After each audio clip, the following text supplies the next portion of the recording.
معزز سامعین گرامی قدر، آج آپ کے سامنے جس بات کو رکھنا ہے آپ نے اس کو یاد بھی رکھنا ہے اور اس بات کا ابلاغ آگے بھی کرنا ہے۔ بڑے افسوس اور دکھ کی بات ہے، ہم اس نبی کی امت ہیں جو نبی لوگوں کی غلامی سے نکال کر اللہ کی غلامی کی طرف لے جانے کے لیے آیا، لیکن ہمارے اسی نبی کی امت کے اندر بعض ایسے شیاطین موجود ہیں، بعض ایسے عناصر موجود ہیں جو دوبارہ یہ چاہتے ہیں کہ بندوں کو اللہ کی غلامی سے نکال کر بندوں کی غلامی میں دے دیا جائے۔ دکھ اور افسوس ہوتا ہے، پچھلے دنوں سوشل میڈیا پہ آپ نے وہ ویڈیوز دیکھی ہوں گی، متعدد ویڈیوز ہیں، صرف چند باتیں کر کے آپ کے سامنے اپنی بات کو ختم کروں گا۔ یہ باتیں آپ نے یاد رکھنی ہے میرے بھائیوں۔ مظلوم، مجبور، پریشان ہونا یہ فطرت ہے۔ انسان کے اوپر بیماری کا آ جانا، پریشانی کا آ جانا، وہ بے بس ہو جائے، مجبور ہو جائے، قرضوں میں جکڑا جائے، بیمار ہو جائے، بے اولادی کی وجہ سے پریشان ہو جائے، رشتوں کی وجہ سے پریشان ہو جائے، رزق کی بندش کی وجہ سے پریشان ہو جائے، شادی بیاہ میں بچیوں کے رشتوں کے نہ آنے کی وجہ سے پریشان ہو جائے، یہ انسانی فطرت ہے، یہ انسانی تقدیر بھی ہے۔ تو کیا ان پریشانیوں اور مجبوریوں کا نتیجہ یہ ہے کہ اللہ کی عبادت چھوڑ کے بندوں کی عبادت شروع کر دی جائے؟ اللہ کی عبادت سے نکل کر ان جعلی عاملوں، پیروں اور فقیروں کے پاؤں پڑ دیا جائے؟ مجھے بتائیے، وہ بندہ ولی اللہ ہو سکتا ہے جو انسانوں کو اپنے سامنے سجدے کراتا ہو، جو انسانوں کو اپنے سامنے جھکاتا ہو؟ کیسے کیسے ڈرامے اور کیسے کیسے ویڈیوز شف شف کی آوازوں کے ساتھ جنوں کو نکالا جا رہا ہے، کبھی بلند و بانگ گونگے اور بہرے ٹھیک کرنے کے دعوے اپنی طرف سے کیے جا رہے ہیں۔ یہ کیا معاشرہ ہے؟ یہ اسلامی معاشرہ ہے؟ یہ دین کا معاشرہ ہے؟ چھوٹے چھوٹے دجال، چھوٹے چھوٹے شعبدہ باز، چھوٹے چھوٹے کاہن، چھوٹے چھوٹے جادوگروں کے اوپر آپ اور میں ایمان لے کے آتے ہیں، تو دجال کے فتنے سے کیسے بچو گے؟ جو آپ کے مردہ آباء و اجداد کو قبر سے زندہ سامنے کھڑا کر دے گا، کیا وہی ہوں گے؟ نہیں، جنات نے ان کی شکلیں لی ہوں گی، لیکن آپ کو لگے گا میرا ہی باپ ہے، تو اس کے اوپر آپ ایمان لے کے آ جاؤ گے۔ یہ جو شعبدہ باز اور جادوگر جنات کے ذریعے چھوٹے موٹے شعبدے اور کرامتیں دکھاتے ہیں، آپ ان کو اولیاء اللہ سمجھتے ہیں؟ حیران کن بات یہ ہے کہ یہ ہواؤں میں اڑنا، ہوا میں اڑنے کے دعوے کرنا، پانی پہ چلنا، آگ میں اتر جانے کے دعوے کرنا، یہ اولیاء اللہ کی شان ہے؟ یہ جادوگر اور شیاطین اور جنات تو ہو سکتے ہیں، ولی اللہ نہیں ہو سکتے۔ میرے بھائیوں، ولی اللہ جو ولایت ہوتی ہے کہ نبوت کا منصب ہوتا ہے، جو کلیم کر کے ہر بندے کو کہا جائے میری ولایت پہ یقین رکھو، یہ نبوت کا منصب نہیں ہے۔ اگر آپ کو یہی سمجھ آ جائے، نبوت کا دعویٰ کیا جاتا ہے، نبوت کا اعلان بھی کیا جاتا ہے، اور نبوت کے اوپر یقین دلانے کے لیے معجزات بھی اللہ تعالیٰ دیتا ہے، لیکن یہ ولایت ایسا منصب نہیں ہے کہ جس کے لیے کہا جائے کہ میری ولایت کے اوپر یقین کرو، میرے اوپر ایمان لے کے آؤ۔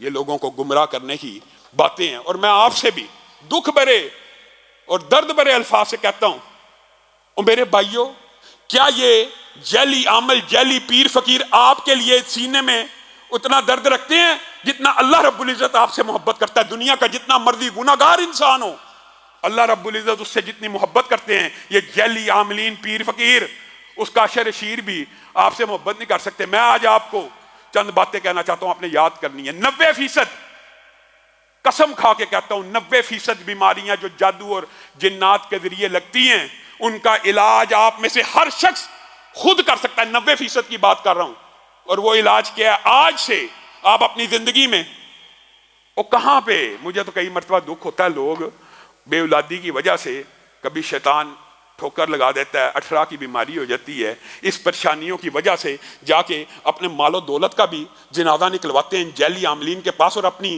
بیٹیوں بہوؤں کی عزتوں کا بھی جنازہ نکلوا دیتے ہیں۔ آج آپ یہ بات یاد رکھیے، 90% جناتی اور جادوئی بیماریوں کا علاج ہم میں سے ہر شخص انفرادی طور پہ کر سکتا ہے، اور وہ علاج بھی سمجھ لیجئے کیوں نہیں سیکھتے؟ دجال ایک بہت بڑا فتنہ ہے، اس سے بچنے کے لیے کون سی 10 آیات ہے جو یاد کر لی جائیں تو اس فتنے سے محفوظ ہو جائیں گے؟ سب کو پتا ہے، دیکھیں پتا سب کو ہے، کتنے بندوں کو یاد ہیں؟ سورۃ کہف کی پہلی 10 آیات آپ نے یہ کلیے یاد رکھنے ہیں، اپنی زندگی کا معمول بنا لیجئے۔ سورۃ کہف کی پہلی 10 آیات ہر روز صبح فجر کے بعد 10 آیات فجر کے بعد، اور یہ جو کلیہ آپ کو بتا رہا ہوں، یہی کلیہ آپ نے مغرب کے بعد دہرانا ہے۔ 90% شیاطین، جنات، جادوگر، کہانت، تویز، گنڈے، بندش، صرف ان وظائف سے ان کی طاقت سے آپ کے سامنے نہیں ٹھہر سکیں گے. آپ کن جیلی عاملوں کو پیسے دے دے کے اپنے مال کو بھی برباد کر رہے ہیں اور اپنے ایمان کا بھی جنازہ نکال رہے ہیں. 10 آیات کو پڑھا کیجئے اور اس کو یاد کرنے کی کوشش کیجئے. فجر ہو جائے سب سے پہلے جو وظائف ہیں نماز کے ان کو نہیں چھوڑنا. 1 مرتبہ آیت الکرسی پڑھنی ہے, اس کے بعد 33 مرتبہ جو وظائف ہے تسبیح فاطمہ وہ پڑھنے کے بعد آپ نے سب سے پہلے یہ 10 آیات کی تلاوت کرنی ہے. ترتیب آپ بنا لیں. اس کے بعد سورۃ بقرہ کی آخری 2 آیتوں کی تلاوت کرنی ہے. اس کے بعد اعوذ بکلمات اللہ التامات من شر ما خلق 3 مرتبہ پڑھنا ہے. 7 مرتبہ پڑھ لیں, 3 مرتبہ پڑھ لیں, یہ آپ کے اوپر ہے, لیکن کم از کم 3 مرتبہ پڑھنا ہے. پھر بسم اللہ الذی لا یضر مع اسمہ شیء فی الارض ولا فی السماء وهو السمیع العلیم 3 مرتبہ پڑھیں. 3 مرتبہ پڑھیں. یہ دعائیں یاد کرنا مشکل ہے. پھر 100 مرتبہ. یہ وظیفہ اگرچہ کچھ لمبا ہے لیکن اللہ کی قسم وہ در در کی ٹھوکریں کھانے سے بہتر ہے کہ لا الہ الا اللہ وحدہ لا شریک لہ لہ الملک ولہ الحمد وہو علی کل شیء قدیر. یہ 100 مرتبہ آپ نے فجر کے بعد پڑھنا ہے. اور اس کے بعد میں آپ کو لمبا چوڑا وظیفہ نہیں بتاتا, میں وہ بتاتا ہوں جو ہم میں سے 90% عوام کر سکتی ہے, ہر بندہ کر سکتا ہے. اس کے بعد جو آخری 4 کل ہیں وہ آپ نے 3 مرتبہ پڑھنے ہیں. اور بعض جو عامل ہیں وہ یہ کہتے ہیں کہ اگر یہ 11 مرتبہ پڑھی جائیں تو اس کا اثر بہت زیادہ مجرب ہے, لیکن کم از کم 3 مرتبہ. اب یہ کل کتنی ملا کے ہوگی؟ 10 آیات سورۃ کہف کی, اعوذ بکلمات اللہ 3 مرتبہ, بسم اللہ الذی لا یضر 3 مرتبہ, آیت الکرسی 1 مرتبہ, 33 مرتبہ سبحان اللہ والی تسبیح پڑھنی ہے. اس کے بعد 100 دفعہ لا الہ الا اللہ وحدہ لا شریک لہ لہ الملک ولہ الحمد وہو علی کل شیء قدیر پڑھ کے آپ آخری 4 کل پڑھ لیں. اللہ کی قسم کھا کے کہتا ہوں, اللہ کی قسم کھا کے کہتا ہوں کہ 90% جادو, جنات, شیاطین, تویز, بندش, رزق کی جتنے معاملات ہیں ان سے ٹھیک ہو جائیں گے. ہاں کچھ بیماریاں ایسی ہوتی ہیں کہ کچھ جنات اور جادو ایسے طاقتور قسم کے ہوتے ہیں کہ ان کے لیے اس سے بھی زیادہ پڑھنا پڑتا ہے. وہ بھی کوشش آپ کریں کہ آپ پڑھیں. آپ پوچھ لیں شریعت کے طالب علموں سے, میرے بھائیو آپ کو کس نے یہ مغالطہ ڈال دیا؟ مجھے تو کئی مرتبہ یہ دکھ ہوتا ہے, آپ کیسے کیسے لوگوں کے پیچھے بھاگتے ہیں. کس کے لیے؟ شفا لینے کے لیے. لوگوں کے پیچھے بھاگتے ہیں اللہ کی طرف پہنچنے کے لیے. کن لوگوں کی طرف؟ آپ کم از کم ان کے حلیے دیکھ لیں, ان کے عادات و اطوار اور ان کی زندگی کی اور ان کے روز و شب کا. ایک مجھے بتائیے, ایک بندہ دعویٰ یہ کر رہا ہے کہ میں آپ کو اللہ سے ملا رہا ہوں, ایک بندہ یہ کہتا ہے میں آپ کو اللہ سے ملانا چاہتا ہوں. سب سے پہلے آپ کے اوپر فرض ہے کہ نہیں آپ دیکھیں اس کا اپنا اللہ کے ساتھ کتنا کنیکشن ہے. وہ آپ کو کہہ رہا ہے میں اللہ سے ملا رہا ہوں, خود اللہ سے ملتا نہیں ہے, خود اللہ کی شریعت پہ عمل نہیں کرتا, 20 دن نہاتا نہیں ہے. جو بندہ 20 دن غسل نہیں کرتا کیا اس نے نماز پڑھی ہوگی؟ جو نماز نہیں پڑھتا وہ آپ کے نزدیک ولی اللہ ہے؟ تف ایسی جہالت کے اوپر اور تف ایسے بھنگڑوں اور ناچ گانوں کے اوپر جو ان کے مزاروں پہ جا کے دیتے ہو, جو 20 دن تک نہاتے نہیں ہیں اور تم ان کو ولی اللہ سمجھتے ہو. وہ اولیاء اللہ ہیں؟ ولی اللہ وہ ہوتا ہے جس کی زندگی شریعت کے مطابق ہو اور جو ہر وقت اللہ سے جڑا ہو. ہاں اس طرح کا کوئی بندہ آپ کو نظر آتا ہے اپنے ارد گرد معاشرے میں؟ عام ہیں, 5 وقت کے نمازی ہوں, دین کے اوپر چلنے والے ہوں, کوشش کرنے والے ہوں, معاملے میں اچھے ہوں, ان سے دعا کروا لیجئے. اور پھر ایک بات میں آپ کو اور بتانا چاہتا ہوں کلیے کی, اللہ کی قسم یہ جو عامل جوتیاں, عامل جعلی جوتی سے جن نکل رہا ہے, امام احمد ابن حنبل یعنی ان کی جوتی بھیجی جاتی تھی, وہ کہتے تھے کہ میری جوتی بھیج دو اور کہہ دینا امام احمد ابن حنبل نے کہا نکل جا, اور اگر نہیں نکلے گا تو میں آ جاؤں گا اور میں تجھے آ کے نکال دوں گا. اللہ کے فضل و کرم سے ان کی نقل کرتا ہوا ایک بندہ گندا اپنی جوتی, اور اس نے ویڈیو بنوائی ہوئی ہے اور وہ شف کر رہا ہے, اس کا نہ حلیہ شریعت کے مطابق نہ انداز شریعت کے مطابق. اللہ کے بندو میں آپ کو ایک کلیہ بات بتاتا ہوں, کلیتاً یہ جو آپ سمجھتے ہیں نا کہ یہ جنات اور جادو بگا رہے ہیں, اللہ کی قسم جو بندہ شرک نہیں نہ کرتا, شرک نہیں کرتا, جنات جتنے خوف زدہ اکیلے اس بندے سے ہوتے ہیں جس نے زندگی میں کبھی شرک نہ کیا ہو. آپ صرف موحد ہو, غصے سے کسی سحر زدہ کو, جن زدہ کو دیکھ لیں اور اس کو کہہ دیں اللہ کے اوپر توکل رکھتے ہوئے نکل جائے گا. آپ نے توحید کو کیا سمجھا؟ توحید ایمان کی جڑ ہے. آپ ان کے پاس جاتے ہیں جو شرک میں گوڈے گوڈے غرق ہوئے ہوتے ہیں, اور ایک مرتبہ جو ان کے چنگل میں پھنس جائے, یہ بھی یاد رکھیے گا یہ جادو کا چکر ہوتا ہے, یہ جنات کا چکر ہوتا ہے, یہ کہانت کا چکر ہوتا ہے. عارضی طور پہ فوری انسٹنٹ ریلیف جو کبھی انسان کو ملتی ہے اس طرح کے جعلی عاملوں کے پاس جانے کے لیے، یہ جنات کے ذریعے شعبدہ بازی کر دیتے ہیں. کوئی اتنی بڑی بات نہیں. آپ نے یہ پڑھا ہو تو بات ہے نا. حتیٰ کہ اصل بات یہ ہم اس عمل سے دور ہیں. رسول اللہ صلی اللہ علیہ وسلم نے جو جنات اور جادو سے بچنے کے لیے عمل بتائے، جو ہمارے اسلاف نے بتائے، ہم نے وہ نہیں کرنے. ہمیں بس کوئی بندہ چاہیے جس کو جا کے ٹکا کے 2 سجدے کریں، جس کے ہاتھ چومیں، جس کے سامنے عزت کا جنازہ نکلوائیں، ایمان اور مال کا بیڑا غرق کروائیں، اور عارضی طور پہ جی مجھے گوڈوں میں درد اور کچھ ریلیف ملا، اسی وقت مل گیا. یہ جادو جنات کے ذریعے عارضی طور پہ کچھ ریلیف کا مل جانا، پھر آپ ہمیشہ ساری زندگی کے لیے اس چکر میں غرق ہو جاتے ہیں. ایک مثال دے کے اپنی بات کو ختم کروں گا. میرے بھائیو، جنات اور کہانت کا ایسا چکر ہے. ابھی ہم یہاں پہ رہتے ہیں، ہر علاقے میں آپ کو پتہ ہے ایک ایسی قریب بستی ہوتی ہے. آپ حیران رہ جائیں گے. یہاں پہ بھی ساتھی کہتے ہیں فلاں ایک بندہ ہے 500 روپیہ لے کے میاں بیوی میں ایک ایسا کالا علم کرتا ہے، میاں بیوی میں جھگڑا ہو جاتا ہے، طلاق ہو جاتی ہے. کیا قرآن پاک میں یہ آیات موجود نہیں ہیں؟ موجود ہیں، سب باتیں موجود ہیں.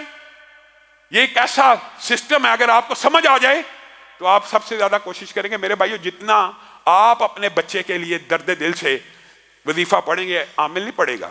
ہاں، اگر کوئی بیماری آپ کو سمجھ آ رہی ہے، یہ میں جناتی بیماریوں کی بات کر رہا ہوں. جو جسمانی بیماریاں اس کے لیے آپ کے سامنے متعدد مرتبہ رکھا ہوا ہے سورۃ فاتحہ دیگر ہر بیماری کے حوالے سے. ہاں، کئی مرتبہ ہوتا ہے کہ آپ کا وظیفہ اثر نہیں کرتا، پھر بھی آپ نے اس طرح کے جعلی عاملوں کے پاس نہیں جانا. کسی توحید پرست، کسی موحد بندے، کسی کی زندگی کو دیکھیں کہ اس کی زندگی شریعت کے مطابق ہے، اس کے پاس چلے جائیں، اس سے دم کروا لیں، اس سے دعا کروا لیں. یہاں پہ آتے ہیں جناب دعویٰ کرنے کے لیے. اللہ کے فضل سے ہم نے کبھی دعویٰ نہیں کیا، لیکن ہمارا مشاہدہ اور تجربہ ہے اللہ کے اس کلام میں ایسی شفا ہے کہ پیدائشی اندھے اور نبینے، پیدائشی گونگے اور بہرے اس کلام کی وجہ سے مرگی کے مریض ہم نے ٹھیک ہوتے ہوئے دیکھے ہیں. کس کی وجہ سے؟ اس کلام کی وجہ سے، بندوں کی وجہ سے نہیں. یہاں پہ بندہ آ جاتا ہے، میں بہرے ٹھیک کر دیتا ہوں، میں اندھے ٹھیک کر دیتا ہوں. یہ دعویٰ تو کبھی نبی نہیں کر سکتے. اور آپ لینے بنا کے غولوں کے غول اس کے سامنے کھڑے ہیں. اللہ کے کلام میں شفا ہے، مانتے ہیں یہ کلام شفا کا ہے، ثواب کا ہے، رحمت کا ہے، لیکن شریعت کا بھی ہے، دستور کا بھی ہے، معاملات کا بھی ہے، فہمی کا بھی ہے.